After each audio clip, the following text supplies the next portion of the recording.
Hey everyone, welcome back to another exciting episode of Attack Productions. Today I Bankrupt be joined once again by Jake, Jason, and Jimmy. Unfortunately, Fluff is out again this week. What's going on, everybody? What's up, guys? I keep having to remember that you're calling me last since Fluff is, re-lost in the Guitar Center once again. It happens. It's the best I can say, But they have a lot of cool stuff. I mean, today's matchup is Jason versus Mike, who is new to our shop. Unfortunately, I forgot to get Mike added to our Discord. I'll definitely get you added next time for these videos. But Jason's bringing back Red Broly, while Mike is playing the Lineage version of this deck. Oh, sorry, the Lineage version of Goku itself. I don't know what I'm going over on. Guys, enjoy. Swap versus swap. Yeah. So just one is significantly better in some cases. So Jason, have you ever played against Lineage before? No, this is my first time because other than myself, I've never played anyone against Lineage. I have the same deck that he's got with a variation of a couple of cards here and there. So I kind of knew what was going to go down during our game. Nice.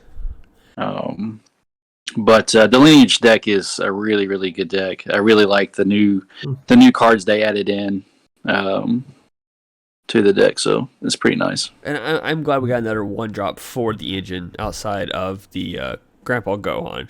And if I'm correct, this one's very similar where it could take a life, but it's only a 5k beater, unlike Progenitor. Now, I believe this one, just when he comes in, he gains 5k, but it's a limit 1 on both his swap and his auto. Gotcha. Yeah.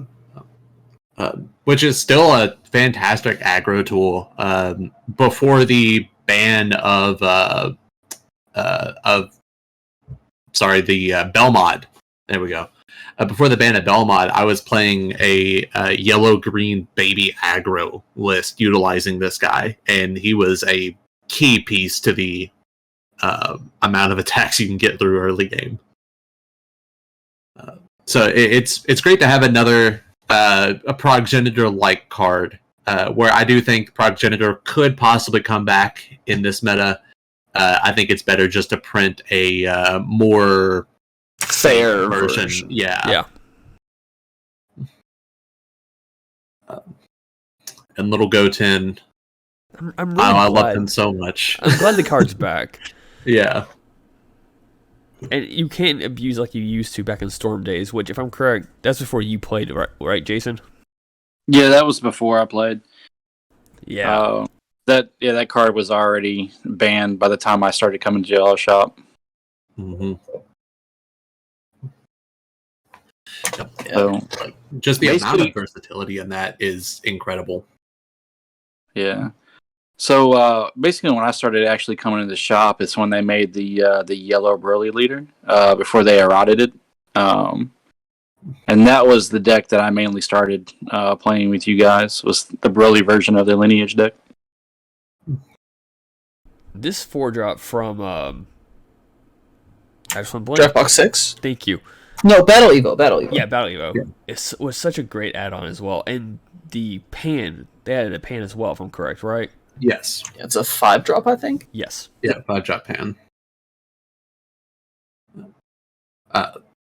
Which for the swap 5 you must have 3 energy for, but the way you can turbo this guy out is fantastic. It's such low energy cost, and also being a barrier, which is hugely relevant in a swap list. Swap just has so many good tools. I just think it hasn't really had its time to shine, with other yellow decks being both faster, more controlling than swap. But I think if we do get another meta slowdown in the future, I feel like swap is going to be very, very potent. Yeah. And it reminded me that, sorry, Jake, I just want to verify, the bottom effect of the leader as well allows him to free play the 2-drop, right? Yes. Yeah. I was going to say, Jason, since you've played both of these decks, what's your thought process going into your turn 2 here after dealing with that relatively decent amount of early game pressure. Yeah, honestly, I think I had Harryon's lineage in my hand. So I was planning on probably stealing it at some point, so he couldn't go further up. But I don't think I was able to actually do it. I was more focused on trying to get my stuff out, get some blockers out, and just get cards in my hands. Really, one thing with Broly that I've had trouble with is not having enough cards in hand. Yeah, not drawing on the front side when you attack kind of limits your mid-game plays a little bit. Yeah. So, Jason, you have played Swap Broly since it's come out, and you have had many different additions to it and techs. One of the biggest ones, in my opinion, is taking out the Secret Rare Broly and replacing it with Heroines. And, like, I think we've talked about it before in other videos, but when you did that, I think there was a few people at the shop that were just like, why not run the Broly? You have, like, basically, it's just free game ender. But you have, like, wrecked people with Heroines, and it's been very interesting to see how the deck rolls with it. And another thing is you have the starter deck Gohan in your energy. How has that worked out for you? It actually works out really well, especially when I play it on my opponent's turn. Mm-hmm. So it's, you combo, you tap in energy. It works really great if you don't have any negates in your hand as well. But I liked it. I also add, what other cards did I have that I added in there? This is like my fifth variation of this deck now. Oh, yeah. I try not to let it die. Every time that I've sat down across from you, you're like, "Oh, I got a new tech in the deck," and I'm like, "Oh, what is it this time? What could it possibly be this time?" I think you've tried every red card in this list, and every time it works out. It's impressive. Yeah. So I have the Master Roshi Unison in there now. The Transcendent Strike extra card. Oh yeah. I run 2 of those in the deck now, and I also got Frieza's Death Ball in there now. Yeah, Frieza's Death Ball is huge. Yeah. With so much defensive potential in the game right now, you got to be a little bit more prepared for the game to go longer, and all of those things will help. Mm-hmm. Now, I will say, since you said you made some changes on this take of it, you passing with 2 open energy is very interesting. I don't think I've ever seen you really do that before with Red Broly. Yeah, it's because I have the Lineage card. I probably had the Lineage card in my hand at this point. And then to be able to play that, and is that all you got? This is pretty much what that's probably what I was going for at this point. Can't really see the cards in my hand. Usually I try to keep it in front of the camera for you guys so you can see what I got. But I did see you had a Gohan in your hand as well, the starter deck one. So this is very interesting. He could have swung, and he chose not to. And if you have Lineage in your hand, that's definitely smart because you could just stole the card, so he had to start the chain over again. Or you, as a red deck, you could have potentially nagged him out and lost the card naturally. Yeah. Well, the Core Chop Goku does have barriers, so it was probably pretty safe to do so. Yeah. Yeah. Well, a barrier. This is where I play it, and I take his 5-drop Goku. The one with the triple strike.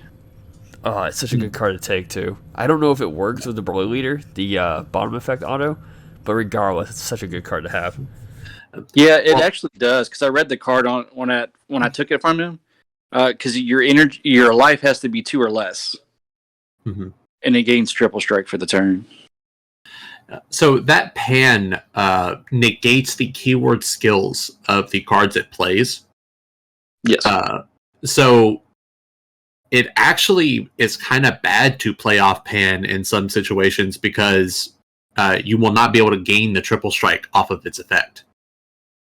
You are able to like activate main on the Kaioken Goku to restand your leader, which is fantastic. But the SS4 Goku will not be able to gain his triple strike off of Pan. Is it ban it for negate it for game? For turn. Yeah, for turn. Yeah. Yeah. So, still a lot of pressure for 3 energy. I mean, oh yeah, for sure. It was. And I think it actually hurt him, though, when he played it. Both of those cards with the skills negated for the turn. I mean, it was a good way to get 2 cards out. And then hopefully next turn be able to use both of them. But it definitely sets it up for the following turn, because I think both of those have swap 8 on them. yeah. Mm-hmm. Yeah, and he's definitely been comboing a little bit more aggressively than you normally would. He's getting ready for the Sparking 7. Yeah. Mm-hmm. And I think...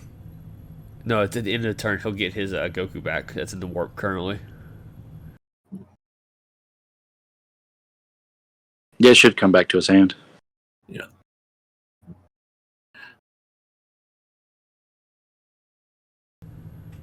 Guess you guys are just going over, clarifying the rules, make sure you're taking care of it all. Yeah, we're just going because he's fairly new to the game, and I didn't know what really the pan card did, and then I negged it, and then it did something else. We're just trying to make sure that the power level of the card was accurate. Mm-hmm. So, I remember looking back at the set 4 when Swap was first introduced, and I remember a lot of the community members were like, oh, like, it really hurts your board presence because you're going 1-for-1 on most cards. And then Swap became a very prominent thing in the meta. If you were to... Bancroft, you also play Swap, so this is more of a question directed towards you. What would you do to buff up Swap to be in the current meta, to run with stuff like Icarus and Cell Surge at the moment? So the problem with Swap I've always had, and as a Red Broly player you could probably understand this as well, Jason, counterplays hurt it a lot.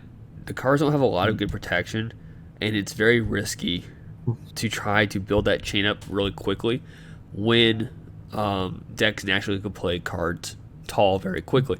Now, yes, the Dropbox Goku was a great add-on to that, so you could just kind of jump it a little bit. Mm-hmm. And since he does have barrier, that's actually a good saving point for it. But ultimately, I could not find a way of making this deck like super competitive, at least in my opinion, because I felt like it was still too open-ended on a lot of your plays. Like, none of the 5-drops, I think only one 5-drop might have deflect. I'm going to have to go back and re-look at all of it. But, like, spending 3 energy to play the 5-drop and then hoping you survive the next turn to go into the 8-drop is super risky when Yellow's main negates are Flying Nimbus, you know? Mm. Or now they have access to Frieza's Robotic Repulse. Robotic Repose with the Successor of Hope's cards being in your drop, or potentially charging an extra card as well. That way you're reducing the cost of that, which helps out a lot, having those extra cards. And that might be the way to go, is that maybe go a 60-40 build, or a 70-30, like a good chunk of Lineage, but then a bunch of other good just yellow cards to keep you alive and keep you going until you're able to successfully do the chain. That's just what I was about to say. And I honestly think the most powerful swap engine is still just good old Path to Greatness and to Height of Mastery. Like, Path to Greatness has barrier, so he's not going to get Frieza'd, and I think Height of Mastery has Deflect, right? It does. Yes. Actually, I So- think 3-drop has Deflect as well. Path to Greatness? No, it's got barrier. Yeah, it's barrier. Path- Okay. PG is just barrier, yeah. But still, you're going to get around Charismatic Villain and a lot of other early game removal with Path to Greatness. And then Height of Mastery can't be trunked or hit with other big blue counterplays. So, honestly, I feel like that's still the best way to go. Yeah. That's actually why I stopped playing Lineage.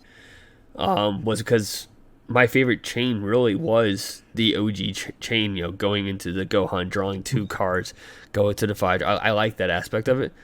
But once the Path of Greatness was a thing, I was like, I'm done playing this deck. And that's when we saw the meta switch with the Shinron version. I think it was the Shinron version. The Broly version, that's what it was, where the leader can restand the energy. So everyone's just Path of Greatness, Height of Mastery, Victory Strike, just right there. I'm like, that's boring to me. It's just too clean cut. I just didn't like it enough, in my opinion. Bancroft wants that dirt. I like playing a deck with a lot of like options to it, and not just like, that's why I stopped playing Gotenks. Like I hate to say it, like I just felt Gotenks was too straightforward of a play. And now there's a lot of new cards of green that you can go into, so you're not just spamming the Gotenks engine and go. Now you could play around and play more control if you wanted to, if your opponent's having a more aggro deck against you. But I stopped playing decks, but I feel like it's just too straightforward. Says the man that plays AOD. I have so many options in that deck. You just turn cards sideways. Don't act like it's anything else. Okay. But they all do something different, Jimmy. Oh, okay. All right. Whatever you say. I got you. Oh, yeah. We need more AOD cards, and that Janemba looks amazing.